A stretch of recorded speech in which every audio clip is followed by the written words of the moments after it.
Hello guys, welcome to Kayal promo. Today எபிசோட interesting நடக்க போகுன்னு பார்த்தீங்கன்னா, கயல் இருக்கால, கயல் வந்து எலியில் பார்த்து எலியில் இருக்கிற இடம் வந்து கயலுக்கு தெரிஞ்சிருச்சு. ஹாஸ்பிட்டலில் இருக்காங்கன்னு சொல்லிட்டு போலீஸ் வந்து இன்ஃபார்ம் பண்ணுது இந்த மாதிரி அன்புக்கு. அதோட அன்பு வந்து அக்கா பயப்படாதக்கான்னு சொல்லிட்டு இந்த மாதிரி அக்கா கயலுக்கு கால் பண்ணி அக்கா இந்த ஹாஸ்பிட்டல் வர முடியுமான்னு சொன்னோடனே கையில் வேகமாக ஹாஸ்பிட்டலுக்கு வரா. எலிலுக்கு என்னாச்சுன்னு தெரியலன்னு சொல்லிட்டு வேகமாக வந்து பார்க்கும்போது எலியில் பார்த்துட்டு ரொம்ப அப்படியே மயக்கப்பட்டு விழுந்துடுறா. எலியில் பார்த்து ஷாக்கில் மயக்கப்பட்டு விழுந்துடுறா.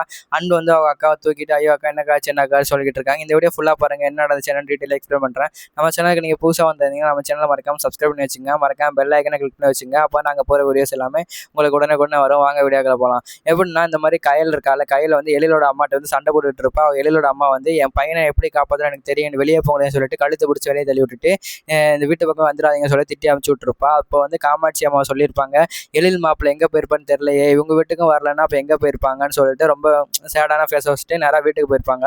வீட்டுக்கு போனோடனே மூர்த்தி கேட்பான், கையில் எங்கே போனாங்க, எழில் மாப்பிள்ளை அவங்க வீட்டுக்கும் போகலன்னா அப்போ எங்கே போயிருப்பாருன்னு சொல்லிட்டு இந்த மாதிரி கேட்டுட்டு இருக்கும்போது மூர்த்தி, எனக்கு எப்படி மூர்த்தி தெரியும், நானும் ஒன்று நிலமையில தான் இருக்கேன், எழில் எங்கே போனார் என்னன்னு தெரில, எனக்கு ரொம்ப பயமாக இருக்குது, அவருக்கு ஏதாச்சும் ஆயிருக்குமோன்னு பயமாக இருக்குது, எவ்வளவு கோபமாக இருந்தாலுமே வீட்டுக்கு வந்துடுவார், இப்போ வரலன்னா என்ன பண்ணுறேன்னு எனக்கு தெரில, எனக்கு என்ன பண்ணுறதுன்னு இப்போ தெரிலன்னு சொல்லிட்டு இருக்கும்போது ஆனந்தி சொல்லுவாங்க, எல்லாத்துக்கும் காரணம் நான் தானேக்கா, என்னால் தானேக்கா இப்போ எழில் மாமா உங்களோட சண்டை போட்டு கோச்சிட்டு போனார், எல்லாத்துக்கும் காரணம் நான் தான் சொல்லிட்டு இந்த மாதிரி ஆனந்தி வந்து அவன் மேலே பழைய போட்டு இருக்கிறத பார்த்துட்டு கயல் சொல்லுவா, இல்லை என் மேலேருந்து தப்பு இருக்குது, நான் வந்து அவர்கிட்ட அப்படி பேசிடவே கூடாது, நீ எதுக்கும் வந்து உடனே நீ ஃபீல் பண்ணிக்காதுன்னு சொல்லிட்டு ஆனந்திட்டு சொல்லிட்டு இருக்கும்போது நான் எப்படிக்கா ஃபீல் பண்ணாமல் இருக்க முடியும், இப்போ என்னால் தானேக்கா இப்போ மாமா வந்து வீட்டில் இல்லாமல் கோச்சிக்கிட்டு போயிட்டு மாமா இப்போ எங்கே இருக்காரு என்னன்னு தெரியலன்னு சொல்லிட்டு இருக்கும்போது தர்மலிங்கம் அவர் வந்துடுவார்.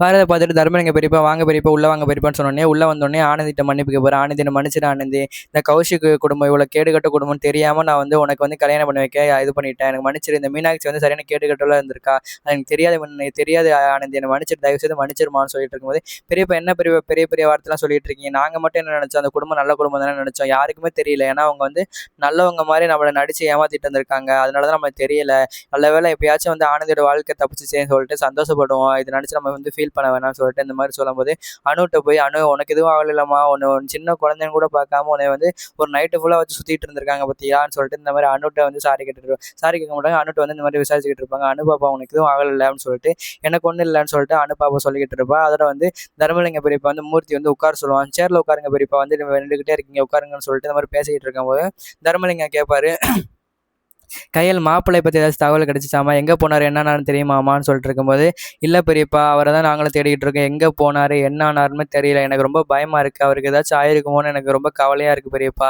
இந்நேரம் எவ்வளோ பெரிய சண்டையாக இருந்தாலும் நேரம் வீட்டுக்கு வந்துடுவார், இப்போ எங்கே போனார் என்ன ஆனாருமே தெரியல, எனக்கு ரொம்ப பயமாக இருக்குன்னு சொல்லிட்டு இந்த மாதிரி கையில் சொல்லிட்டு இருக்கிறத கேட்டுட்டு தர்மலிங்க பெரியப்பா சொல்லுவார், நீ எதுக்கும் கவலைப்படாத கையல், நம்ம மாப்பிள்ளைக்கு எதுவும் ஆகாது, மாப்பிள்ளை என்ன சின்ன குழந்தை அதெல்லாம் திரும்பி வந்துடுவார், உன் மேலே இருக்கிற பாசத்தில் அவர் திரும்பி வந்துடுவார், நீ எதுக்கும் கவலைப்படாமல் இருக்கும் சொல்லிட்டு இருக்கும்போது தர்மலிங்கத்தோட ஒய்ஃபு வந்து இது இந்த குடும்பம் இப்படி இருக்கு, ரொம்ப அழுதுகிட்டே இருக்குதுங்க, அது மட்டும் இல்லாமல் ஃபர்ஸ்ட் அந்த மூர்த்தி பையன் காணாமல் போனால், அடுத்து வந்து இந்த ஆனந்தியை வந்து தூக்கிட்டு போனாங்க, இப்போ வந்து எலியில் வந்து காணோம், இந்த குடும்பமாக என்னதுன்னு சொல்லிட்டு இந்த மாதிரி தர்மலிங்கத்தோட ஒய்ஃப் வந்து இந்த மாதிரி சொல்லிட்டு இருப்பேன். எது எப்படியும் நம்மளுக்கு சந்தோஷமா இருக்குது இந்த குடும்பத்தில் பிரச்சனை நடக்கிறத பார்த்துன்னு சொல்லிட்டு அது ஒரு பக்கம் சந்தோஷமா இருக்கும்போது எங்கிட்ட வந்து பாலுவோட பிரதர் இருக்காங்கல்ல, அவன் பாலு வந்து கொஞ்சம் ரெக்கவர் ஆயிடுறான், உடம்பு சரியில்லைருந்து ரெக்கவர் ஆயிடுறான். அதோட பாலுவோட பிரதர் வந்து பாலு கிட்ட இந்த மாதிரி சொல்லிக்கிட்டு இருப்பாங்க, போய் பாலு உனக்கு ஒரு விஷயம் தெரியுமாடான்னு சொல்லிட்டு இருக்கோம், இப்போ தானே தனம் எல்லாமே சொன்னாங்கிட்டேன்னு சொல்லும்போது அந்த ஆனந்தி கல்யாணம் நின்று போச்சாண்டா சொல்லும்போது என்ன பண்ணீங்க, யாரை கேட்டு இந்த கல்யாணத்தை நிப்பாட்டினீங்க, நான் தான் அவளை சொல்லியும் நீ வந்து இந்த கல்யாணத்தை நிப்பாட்டி இருக்க பார்த்தியா அப்படின்னு சொல்லிட்டு இப்படி சொன்ன உடனே நான் என்னடா பண்ணேன், நான்லாம் எதுவுமே நிப்பாட்டலடா, நீ சொன்ன உடனே உன்னோட ஃப்ரெண்ட்ஸை நான் வந்து வர சொல்லிட்டேன்டா, கல்யாணத்துக்கு எதுக்கு நிப்பாட்டினதுக்கு எனக்கு எந்த சம்மந்தமும் இல்லைன்னு சொன்னோடனே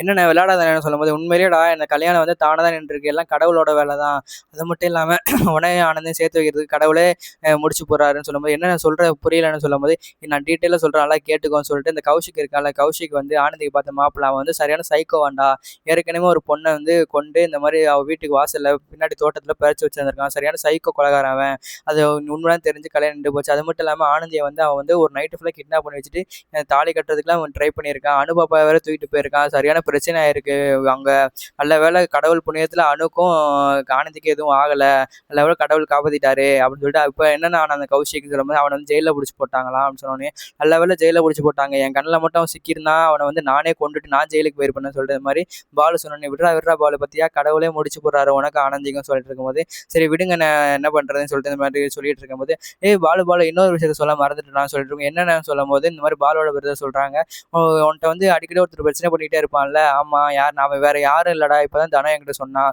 அது வந்து ஆனந்தியோட அக்கா கயலோட ஹஸ்பண்டான்டா அவன்னு." சொன்னோனே ரொம்ப ஷாக் ஆயிருவான் பாலு. "என்னண்ணா சொல்றீங்க? அப்ப வந்து அவன் வந்து என் கல்யாணத்துக்கு சம்மதிக்க மாட்டானே, என்ன ஆனந்திய கட்டிக்கவே விட மாட்டானேன்னு." சொல்லும்போது, வேற என்ன பண்றது?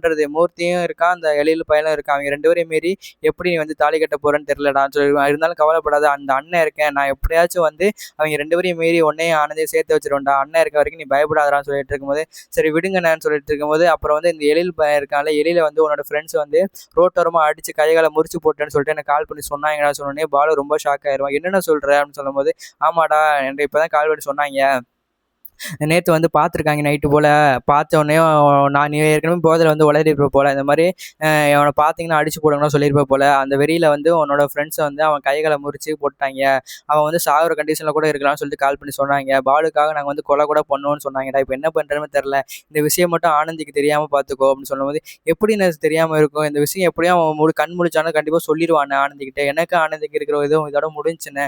ஏன்னா என் ஃப்ரெண்ட்ஸ் இப்படி பண்ணாய்ங்க? எனக்கு இதா இருக்குண்ணே சொல்லிட்டு இந்த மாரி சொல்லிட்டு இருக்கும்போது, ஒருவேளை நானே போய் அந்த ஆனந்த்ட்ட இந்த மாதிரி சொல்லிருவானேன்னு சொல்லுவேன். "டேய் டேய் நீயே சொல்லாதடா வேணான்டா" அப்படின்னு சொல்லிட்டு இந்த மாதிரி இருக்கும். எனக்கு என்னமோ இவன் பொழைக்க மாட்டான்னு தெரியுது எழிலு. அவன் செத்து போயிருவான். இந்த விஷயத்த நம்மளுக்குள்ள இருக்கட்டும் சொல்லும்போது, "என்னண்ணா சொல்றீங்க? அப்போ வந்து நான் ஒரு உயிர கொண்டு தான் ஆனந்திய கல்யாணம் பண்ணணும்னா எனக்கு அவசியமே இல்லைன்னா" சொல்லிட்டு இருக்கும்போது, "டேய் டேய் அதெல்லாம் ஒண்ணும் இல்ல. நீ எந்திரிச்சு சொல்லாத. அவசரப்பட்டு சொல்லாத. எல்லாத்தையும் அண்ணன் பார்த்துக்கிறேன்னு" சொல்லிட்டு இந்த மாதிரி பாலுவோட பிரதர் சொல்லிக்கிட்டு இருக்கும் பக்கம், இந்த பக்கம் வந்து என்னன்னா, கயலுக்கு வந்து இந்த மாதிரி அன்பு இருக்கான்ல, அன்பு வந்து போலீஸ் ஆஃபீஸர்ட்டலாம் இந்த மாதிரி இன்ஃபார்ம் பண்ணியிருப்பாங்க. மாமாவ காணோம் கண்டுபிடிச்சு கொடுங்க அப்படின்னு.